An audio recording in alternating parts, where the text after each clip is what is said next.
Lula sanciona a lei que endurece combate ao crime organizado.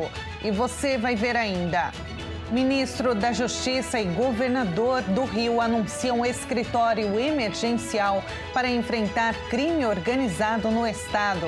E ainda, Polícia Federal faz operação contra hackers que desviaram 800 milhões de reais de empresas ligadas ao Pix.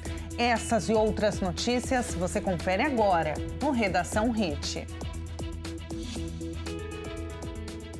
Olá, bom dia para você. Agora 11 horas e 30 minutos pelo horário de Brasília. Uma ótima quinta-feira para você que decidiu ficar bem informado na primeira edição do Redação Hit.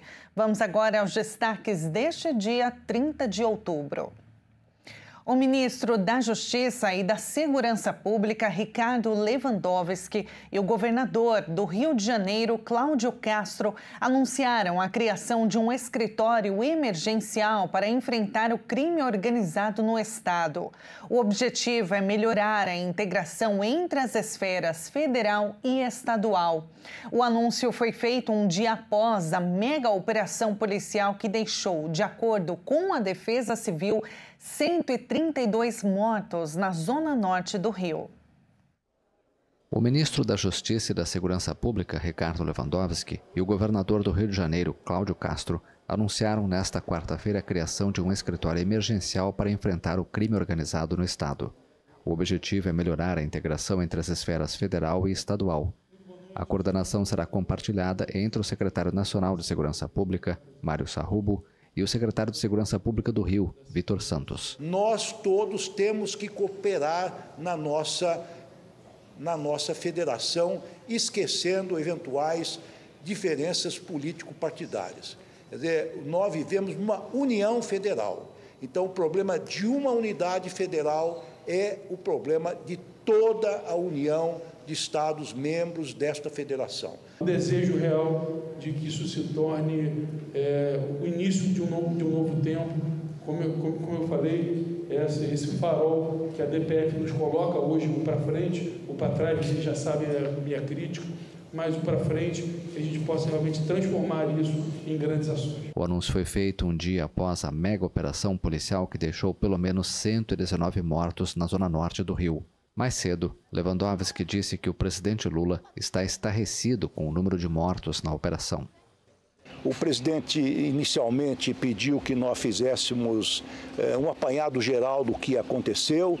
O presidente ficou estarrecido com o número de ocorrências fatais que se registraram no Rio de Janeiro. Também, de certa maneira, se mostrou surpreso que uma operação desta envergadura fosse desencadeada sem o conhecimento do governo federal, sem nenhuma possibilidade do governo federal poder, de alguma forma, participar com os recursos que tem, sobretudo com informações, sobretudo com apoio logístico. Moradores do Complexo da Penha, na zona norte do Rio de Janeiro, enfileiraram dezenas de corpos em uma praça nesta quarta, um dia após a mega operação policial, considerada a mais letal do país. E o governo federal sancionou uma lei que promove mudanças na legislação para fortalecer o combate ao crime organizado. A medida publicada hoje no Diário da União, o Diário Oficial da União, amplia a proteção de autoridades e servidores públicos envolvidos nessa área. A lei, aprovada pelo Congresso Nacional, classifica duas novas modalidades de crime relacionadas à obstrução de investigações e ações contra o crime organizado. A obstrução de ações contra o crime organizado e a conspiração para a obstrução de ações contra o crime organizado. Os crimes foram descritos com penas de reclusão de 4 a 12 anos, além de multa. A lei também garante um reforço na segurança pessoal de autoridades envolvidas no combate à criminalidade, para ampliar a proteção a juízes, membros do Ministério Público, policiais e militares, incluindo os aposentados, bem como a seus familiares, quando estiverem sob risco em razão do exercício de suas funções. A lei foi sancionada após a mega operação no Rio de Janeiro, mirando a facção criminosa Comando Vermelho, em que dezenas de pessoas morreram.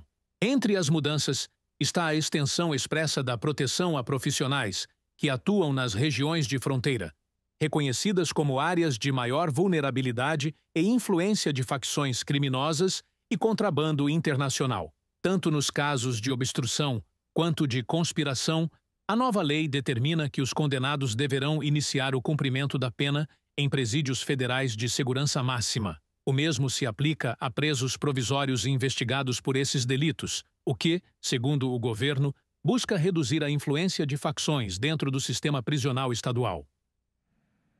E os policiais mortos na mega operação nos complexos do Alemão e Penha são velados e enterrados no Rio de Janeiro. Os corpos dos 2 policiais militares do Batalhão de Operações Policiais, os sargentos do BOPE, Cleiton Serafim Gonçalves, de 42 anos, e Heber Carvalho da Fonseca, de 39 anos, são velados na sede do batalhão.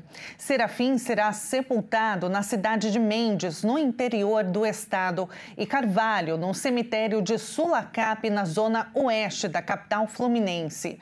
Os outros 2 policiais civis mortos na mega operação foram sepultados ontem, na quarta-feira.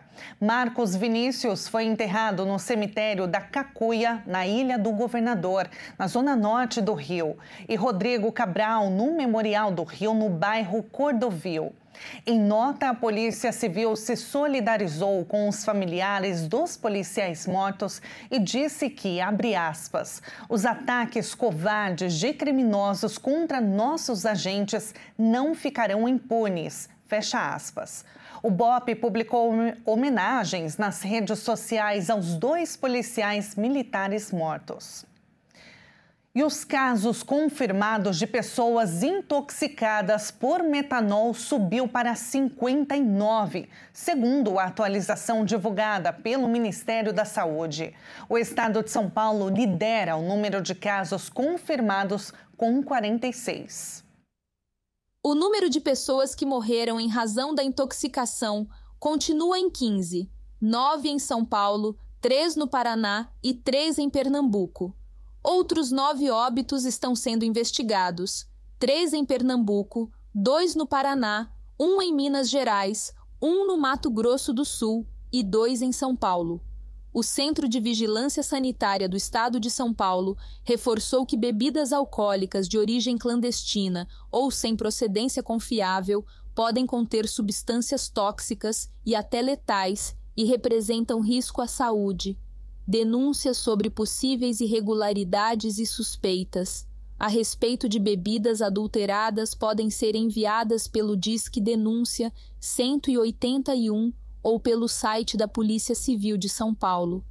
O Procon-SP também recebe denúncias pelo Disque 151 e pelo site do serviço. E agora a gente vai para Brasília porque Guilherme Boulos tomou posse como novo ministro da Secretaria-Geral da Presidência da República. Ele pediu 1 minuto de silêncio por todos os mortos na mega operação do Rio de Janeiro. Durante a cerimônia no Palácio do Planalto, o deputado federal pediu 1 minuto de silêncio por todas as vítimas da mega operação policial realizada na terça-feira no Rio de Janeiro. Estamos acompanhando o que aconteceu no Rio de Janeiro desde ontem e por isso, antes de falar desse momento sobre o trabalho que eu pretendo fazer na Secretaria-Geral da Presidência, eu queria pedir que todos nós fizéssemos aqui no Palácio do Planalto 1 minuto de silêncio por todas as vítimas dessa operação no Rio de Janeiro, policiais, moradores, por todos eles. A Secretaria-Geral da Presidência é a pasta responsável pela relação do governo com os movimentos sociais. Boulos explicou que a proposta é dialogar não só com quem já concorda com todas as políticas públicas, mas também com grupos como entregadores e motoristas de aplicativos. A deputada Carla Zambelli não pode mais recorrer da decisão que a condenou a 5 anos e 3 meses de prisão por perseguição com arma de fogo. Segundo o Supremo Tribunal Federal, a condenação já se tornou definitiva e a pena já pode ser executada. A deputada federal, que está presa na Itália, não pode mais recorrer da decisão que a condenou a 5 anos e 3 meses de prisão. O Supremo Tribunal Federal declarou o chamado trânsito em julgado da condenação de Carla Zambelli por perseguir, armada, um homem em São Paulo em outubro de 2022. Em agosto deste ano, o STF condenou a parlamentar por 9 votos a 2, por porte ilegal de arma e constrangimento ilegal com emprego de arma de fogo. Os ministros acolheram a acusação da Procuradoria-Geral da República contra a deputada pelo episódio que aconteceu na véspera do segundo turno das eleições presidenciais. Essa é a segunda condenação de Zambelli na Corte Suprema. A deputada também já foi condenada a uma pena de 10 anos de prisão por invasão de sistemas do Conselho Nacional de Justiça e alteração de documentos. Após a primeira condenação, Zambelli fugiu para a Itália, onde está presa e aguarda a decisão da Justiça e do governo italianos sobre um pedido de extradição feito pelo Brasil. O Supremo Tribunal Federal já determinou a cassação do mandato da parlamentar, medida que é analisada pela Câmara dos Deputados. O Congresso Nacional vai votar nesta quinta-feira a proposta que pode estabelecer a isenção permanente do imposto de renda para pessoas com rendimentos mensais de até R$ 5.000. Se o texto for aprovado, alterações nas alíquotas do imposto da pessoa física, como reduções, poderão ter validade por tempo indeterminado e não mais apenas por 5 anos, como determina hoje a Lei de Diretrizes Orçamentárias. E veja a seguir, Polícia Federal faz operação contra hackers que desviaram 800 milhões de reais de empresas ligadas ao Pix. Mas antes, vamos dar uma olhada no tempo na cidade de Abaiara, no Ceará. 33 graus neste momento. Redação Hit volta em instantes.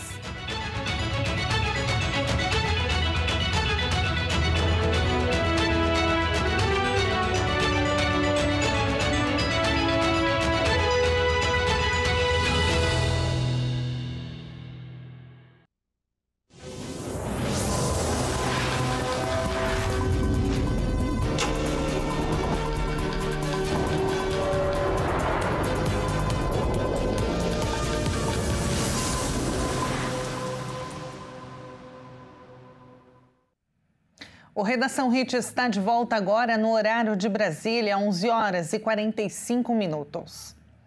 A Polícia Federal faz uma operação nesta manhã contra hackers que desviaram 800 milhões de reais de empresas ligadas ao Pix do Banco Central. Os quase 70 mandados judiciais são cumpridos no Distrito Federal e 6 estados, e também em 6 estados, além do exterior.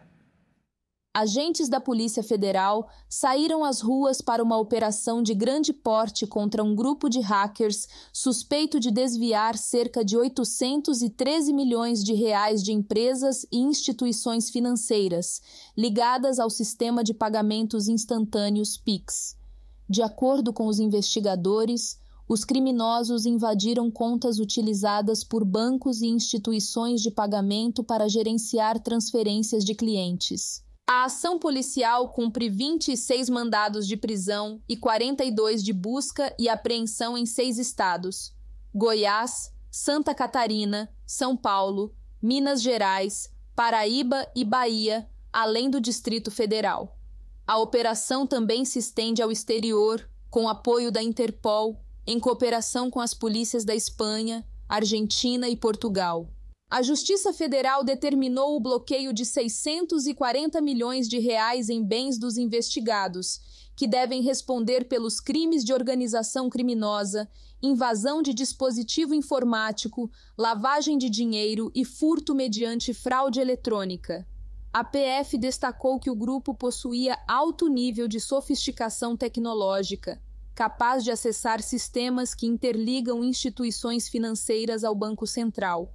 O caso ganhou repercussão em julho, após um ataque cibernético, e provocou grande apreensão no mercado financeiro ao afetar pelo menos 6 instituições. Segundo as companhias envolvidas, nenhum cliente teve dados ou valores pessoais comprometidos. Conhecido como a inflação do aluguel, o IGPM, o Índice Geral de Preços Mercado, passou a cair 0,36% em outubro, após ter registrado alta de 0,42% no mês anterior. O recuo é maior do que o esperado, segundo dados divulgados pela Fundação Getúlio Vargas. De acordo com a FGV, a expectativa da pesquisa era de queda de 0,22%, e com o resultado do mês, o índice passou a acumular em 12 meses avanço de 0,92%. O índice de preços ao produtor amplo, que responde por 60% do índice geral e apura a variação dos preços no atacado, caiu 0,59% em outubro, após ter subido 0,49% no mês anterior. Já o índice de preços ao consumidor, que tem peso de 30% no índice geral, desacelerou a alta a 0,16% em outubro, de 0,25% em setembro. E o Índice Nacional de Custo da Construção subiu no período 0,21%, repetindo a taxa do mês anterior. Os presidentes Donald Trump e Xi Jinping concordaram hoje em reduzir as tensões comerciais entre Estados Unidos e China. Washington vai reduzir algumas tarifas e Pequim vai manter o fluxo de fornecimento das cruciais terras raras.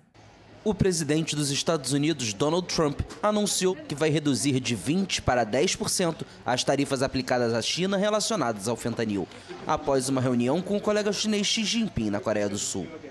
O republicano afirmou que a disputa comercial entre os dois países está resolvida. Como vocês sabem, impus uma tarifa de 20% à China por causa da entrada de fentanil, o que é uma tarifa alta. E com base nas declarações feitas hoje, reduzi para 10%. Portanto, agora é 10% em vez de 20%, com efeito imediato. Além disso, Trump declarou ter alcançado um acordo com a China sobre o fornecimento de terras raras, recursos essenciais para as indústrias de tecnologia e defesa.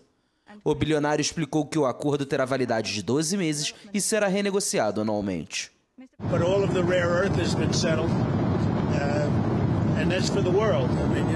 A questão das terras raras já foi resolvida, e isso é algo para todo mundo. Quero dizer em nível global. Pode-se dizer que era uma situação mundial, não apenas dos Estados Unidos. Continuaremos produzindo e comprando terras raras e tudo mais, em outros países. Mas com a China, toda aquela situação, aquele obstáculo já não existe. Trump disse ainda que vai trabalhar com Xi em busca de uma solução para a guerra na Ucrânia. A Ucrânia surgiu com muita força, falamos sobre isso por muito tempo e vamos colaborar para ver se conseguimos chegar a um acordo. Concordamos que as partes estão presas na luta e às vezes é preciso deixá-las lutar, suponho. É uma loucura, mas ele vai nos ajudar e vamos trabalhar juntos na questão da Ucrânia. Não há muito mais que possamos fazer. No início da reunião, os dois líderes trocaram elogios, com Xi Jinping pedindo fortalecimento das relações sino-americanas. Durante anos, afirmei publicamente em várias ocasiões que China e Estados Unidos devem ser parceiros e amigos. É o que a história nos ensinou e o que a realidade exige. Uma viagem de Trump para a China está programada para acontecer em abril, com a expectativa de que Xi visite os Estados Unidos depois.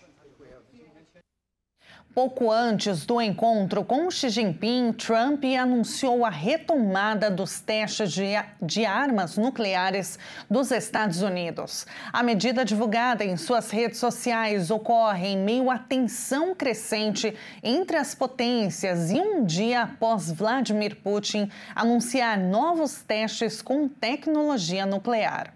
O presidente americano Donald Trump anunciou que ordenou a retomada dos testes de armas nucleares do país, minutos antes de se reunir pessoalmente com o colega chinês Xi Jinping. Menos de uma hora antes do encontro, o republicano publicou na plataforma Truth Social que havia instruído o Departamento de Guerra a iniciar os testes das armas nucleares dos Estados Unidos em condições de igualdade. O bilionário acrescentou que, em termos de arsenal nuclear, a China ocupa um distante terceiro lugar, atrás de Washington e Moscou, mas que em 5 anos estará no mesmo nível. Na véspera, o presidente da Rússia, Vladimir Putin, havia anunciado testes bem-sucedidos de um drone submarino com capacidade de propulsão nuclear, desafiando os alertas americanos. O encontro entre Trump e Xi aconteceu na cidade de Busan, na Coreia do Sul, e foi o primeiro frente a frente desde 2019. O presidente americano descreveu o líder chinês como um negociador muito duro, enquanto Xi disse ser um prazer revê-lo, acrescentando que Estados Unidos e China devem ser parceiros e amigos. A reunião buscou evitar uma nova escalada na guerra comercial, que há meses abala os mercados e prejudica as cadeias globais de suprimentos. Ambos participaram na Coreia do Sul da cúpula do Fórum de Cooperação Econômica Ásia-Pacífico. A polícia francesa anunciou a detenção de mais 5 suspeitos relacionados ao roubo no Museu do Louvre há 11 dias, incluindo um que deve ter integrado o grupo de 4 assaltantes. As joias roubadas, avaliadas em quase 88 milhões de euros, cerca de 547 milhões de reais, ainda não foram encontradas. Na quarta-feira, outros 2 suspeitos detidos no sábado foram acusados e presos. A dupla faria parte do grupo que entrou por uma janela do famoso museu parisiense e admitiram parcialmente os fatos. No Redação Hit de hoje, nós vamos conhecer Porto Velho, o município mais populoso do estado de Rondônia e o 4º mais populoso da região norte. Um importante centro econômico e logístico da Amazônia, Porto Velho surgiu da construção da estrada de ferro Madeira-Mamoré, impulsionando trabalhadores vindos de diferentes regiões do Brasil e de outros países. O Rio Madeira, às margens do município, é o coração da cidade, sendo fundamental para o transporte, pesca e lazer da população ribeirinha.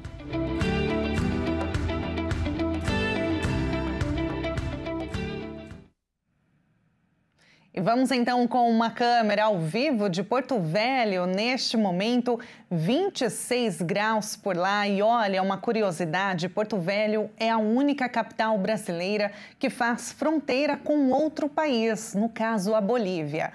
Partindo para a culinária, a região é uma fusão de sabores, combinando peixes amazônicos com temperos nordestinos. A cultura da cidade é uma mistura de influências indígenas, nordestinas e amazônicas, e refletida também no artesanato local. E com essas imagens, nós encerramos esta edição. Muito obrigada pela sua companhia. Uma excelente quinta-feira para você. A gente se encontra novamente amanhã às 11h30.